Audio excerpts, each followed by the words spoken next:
We were going to dump the camper off to where we could keep the pickup and go on to Chicago, he said. And whenever we got out in the Lake Dallas area, the first place to stop, well, their car drove up and he got scared and we went off. And then when we hit the next place, it was in a wooded area, so he went out one door and I went out the other. Did he tell you that he had killed some other people today? He said he had shot some other people. He was listening to the news. He said, well, they shouldn't announce it if I killed them or something. I said, lots of people get shot here. They may not even say anything about it. Thank you. What were you thinking at the time you were driving up here? I think I sure hadn't lived long enough.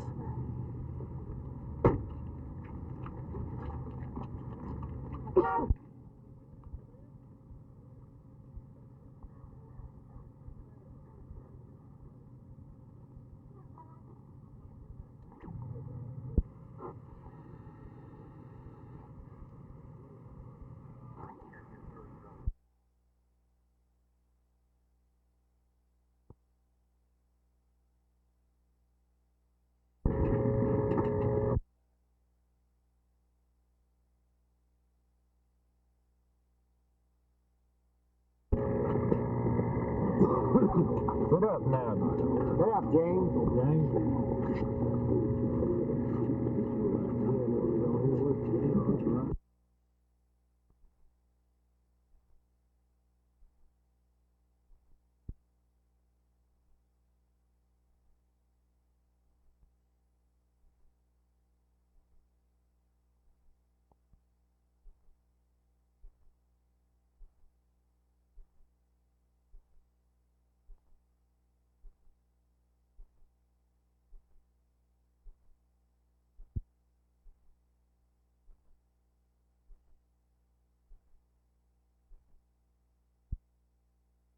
We are, the Secretary of Defense has set as a goal to have a zero draft by July 1, 1973. And the first steps that the Army is taking with respect to that is to increase the number of recruiters, to set up General Forsyth as a program manager to integrate all our various efforts.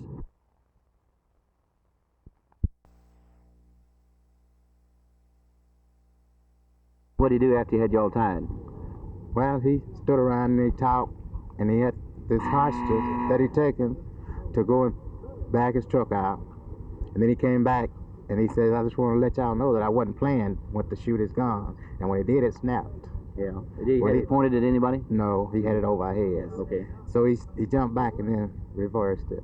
And then that's when he shot. He shot a hole in the wall? He shot a hole in the wall. Okay, then what did he do? And then he back out the door and he told us none of us not to get up. If we did, we were going to shoot our heads off. Till he got gone anyway. So. Did he take anybody with him from here? Yes, he taken Pevytoe.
This particular painting by Oscar Rabin, neither by its subject matter nor by its tendency, corresponds to the official Soviet taste, which is still the so-called socialist realism. Now, is this painting, maybe is it becoming typical of some of the dissension in the Soviet Union that we hear about in the Western world? Right. But the existence of an underground art world we became aware of in December 1962 when Khrushchev himself visited exhibition of underground painters and abstract painters. And as we know very well, Khrushchev became furious seeing those things. And ever since, there is a growing tendency in the Soviet Union to get away from the official formulas of socialist realism. Well, is this literature and this painting, which we've looked at, are these forms of protest?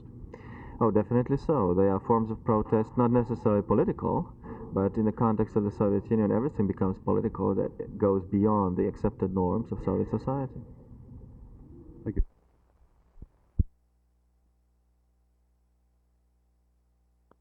Louis, you put on quite a show before the home folks last Saturday down at Memorial Stadium, didn't you? Yes, what a show. Were any of your friends in the stands watching you? Yes, all my folks were there and a lot of friends, you know, back home. Since I was back home, there was a lot of people back there wanting to see me play again. And you sure didn't disappoint them. Could you relive that touchdown, or would-be touchdown pass that would have tied it up, where you came in and did your knee actually hit the ball and knock it out of your hands? No, it wasn't my knee. He hit me simultaneously as the ball got there. It's, you know, just like a perfect lick. Before I got to put the ball away, as I was coming up to put the ball away, he had hit me in my back, and that jarred the ball loose when he hit me in my back. Of course, you got away for that first big bomb, didn't you? Yes, quite a show. Well, what do you think the Aggies are going to present, problem-wise, for the Mustangs Saturday?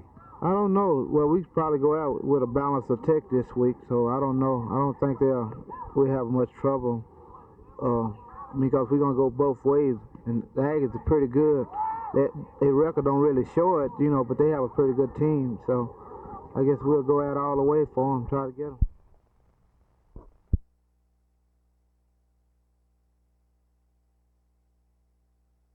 We beat Wichita State in LSU's open season. We got beat pretty soundly by Ohio State, although we made a bunch of errors. And then we played Michigan off its feet up at Ann Arbor.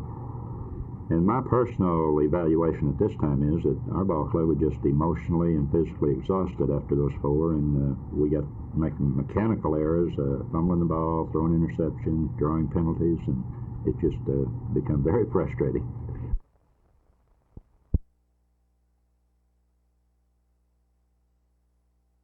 Right now, we are making an effort to reach the community by using representatives from all areas of the community and instructing them and allowing them to be familiar with the drug education plans at Birdville. This is isolated to the Birdville area. Is it going to serve as a model or a pattern for other school districts? Well, as Education Service Center representative, I'm going to capitalize on Birdville just a little bit and say yes, I will be using them as a model. What form is the discussion taking? Right now, they are playing roles in that administrators are getting a chance to listen to students. Students are getting a chance to react. We have a recorder. And in other words, it's allowing the person to actually sit back and giving the other person a chance to talk when, in many instances, they haven't had this chance before.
First, I want to say that it is always said that America's future belongs to its youth.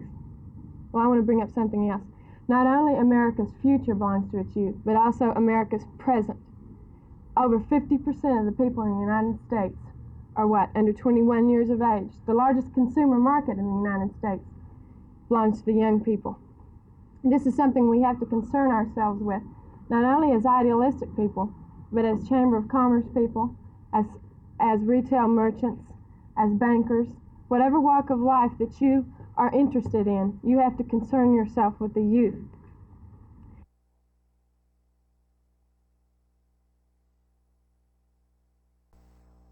Stand back.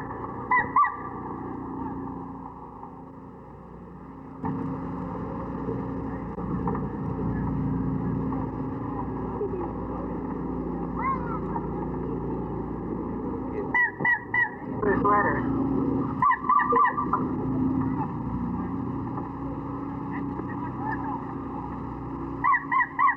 Where did you get the black hat, little girl?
What kind of person is your brother? Is he pretty tough? Well, I don't know how tough he is. He served his time in the Marine Corps. And did he try to signal you or anything about as he's leaving? No, we were sitting down in the floor all tied together, so I don't know. But my brother got my attention, and he sneaked my pocket knife on the desk, and that's what we got loose from it. Mm-hmm. Do you think your brother be able to take him if he got a chance to jump him? I made my brother take care of him because they're almost the same size. My brother might have a little weight on him.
Dr. Murphy, what are some of the more serious discharges that you have discovered in your study of the Trinity River? Well, some of the more serious discharges kind of take in several chemicals, various chemicals, oil, and detergent substances of that particular type. Have these killed the fish? We have noticed some fish kills along the river, yes, very definitely. And I believe you mentioned something about the more serious discharge that you discovered. How long did it take to kill the fish in the In the river? laboratory, we expose the fish to various concentrations of the material, and 100% concentration of some of these, one especially, we find that the fish will be on its back in 30 seconds and dead from 6 to 10 minutes.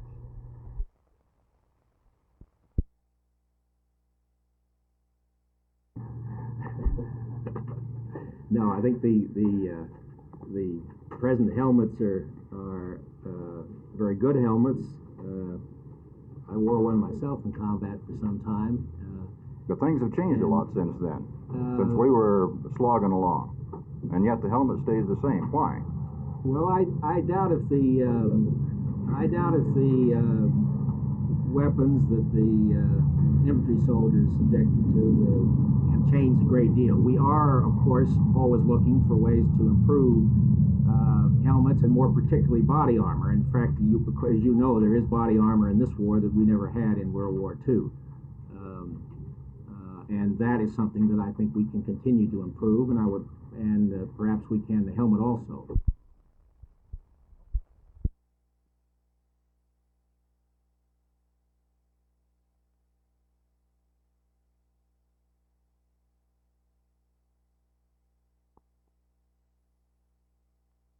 Liquor by the drink, it seems, is being defeated statewide. How do you feel about this? Well, I feel like 90% of the people in Dallas feel. I mean, in order to enjoy yourself, you must have liquor across the bar. You take a Friday night or Saturday night, you bring your wife out, you sit at the bar, you have a bottle of beer. Without liquor, and you're tense. Your whole evening is ruined. Whether one knows it or not, the next day you're ruined. You don't feel like working. You don't feel like never enjoy yourself. I think it's ridiculous, because when a person can have liquor across the bar without having to, well, actually, we'll put it this way, hide in order to have a drink, then he's feeling like he's not a man, and his wife's feeling like she's not a woman, you know.